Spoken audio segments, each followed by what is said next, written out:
This is the story of Enzo and Isabella.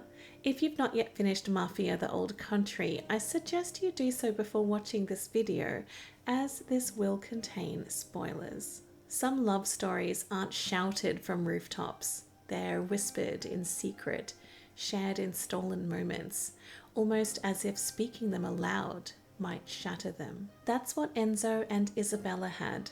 Something beautiful, but something they could never let the world see. And in the end, maybe that's exactly why it cost them everything. Because in their world, the moment something precious becomes visible, it becomes a target. Enzo didn't start life in a normal way. He started in the mines, a kid sold there by his own father. That's the kind of betrayal that doesn't just wound you once, it shapes you. It teaches you that trust is dangerous, that family can cut deeper than enemies. So when Enzo finally escaped, finding work as a farmhand for the Torrisi family, it was far from glamorous, but compared to the darkness of the mines, it was freedom. Freedom and something else. Isabella Torrisi, the Don's daughter. To Enzo, she wasn't just the boss's girl. She was warm, curious, and she spoke to him as if he mattered. In a life where he'd been treated as property, that kind of attention is a revolution. From then on, they were drawn to each other, and maybe that's when the tragedy truly began. The moment their worlds touched, because the Mafia does not forgive blurred lines. Their love blossomed in secret, and one of their earliest conversations were at the ruins Isabella's late mother once loved, places tied to her childhood, her freedom, the kind of spaces you cling to when everything else feels controlled. She told Enzo how trapped she felt, how her father wouldn't even let her study in Napoli. He told her they could still choose who they were, even if they couldn't choose what they did. And maybe that's the heart of it. Their love wasn't just about romance, it was about rebellion. Isabella rebelling against the life her father mapped out for her. Enzo rebelling against the fate the mines had written for him. It didn't matter that her life was one of privilege and his was all hard labor and weapons. When they were together, they were just Enzo and Isabella. One day, Enzo promised her it would be them in a church in front of everyone, and until then, his love was hers to keep. She promised him the same. It's tempting to think Enzo believed that vow could bend reality. Maybe he thought that if he became valuable enough to Don Torrisi, he could earn his blessing. But in the Mafia, loyalty is a one-way street, and love is only allowed when it serves the family's power. And then Isabella was pregnant. It was the push they needed. They couldn't raise their precious child in Don Torrisi's world. With the help of a few trusted friends, they planned their escape. Train tickets, boat tickets to America, a real chance at freedom. Luca, one of Enzo's closest friends and mentors, had told him on his deathbed to get out of the Mafia. Maybe Enzo saw this as keeping his promise to Luca as much as to Isabella. But the Mafia doesn't just let people walk away. At the station, Tino and Cesare were waiting. Cesare wasn't just some thug.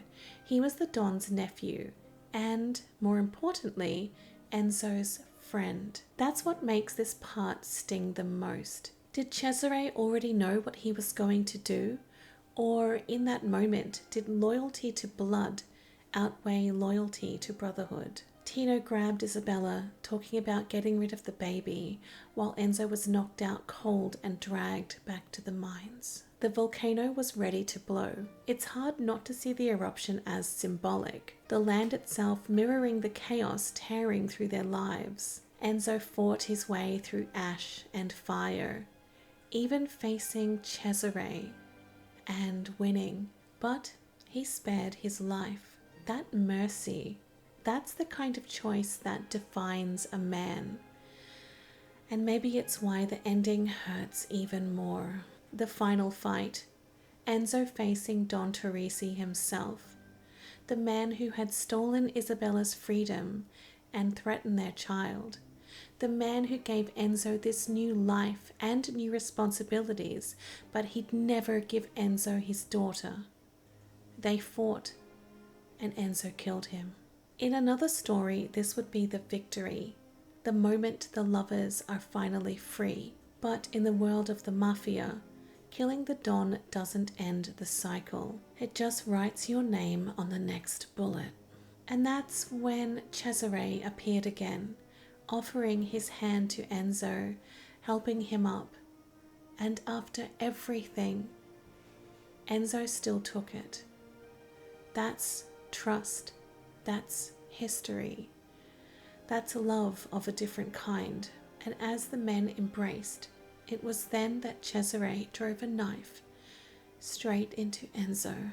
We'll never know for sure if it was cold calculation or a moment of conflicted duty, but I think Cesare's betrayal wasn't just about the Don. It was about ending what he saw as a doomed dream.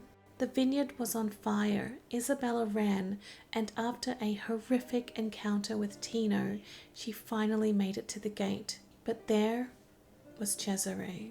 He'd handed her the boat tickets. Was this guilt? Was it mercy?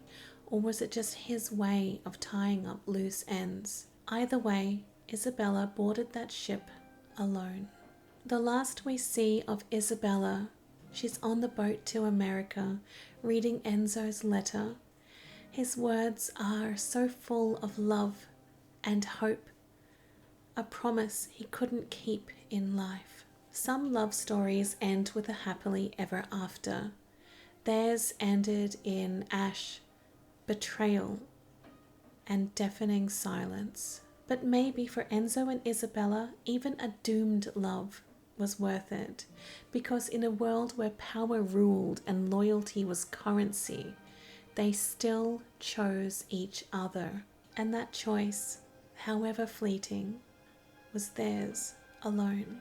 Enzo and Isabella's love story is a beautiful, tragic tale, and it's one that I will never forget. Please let me know if it's moved you as much as it's moved me, and if you enjoyed this video, please do consider subscribing for more videos just like it. Thank you for watching.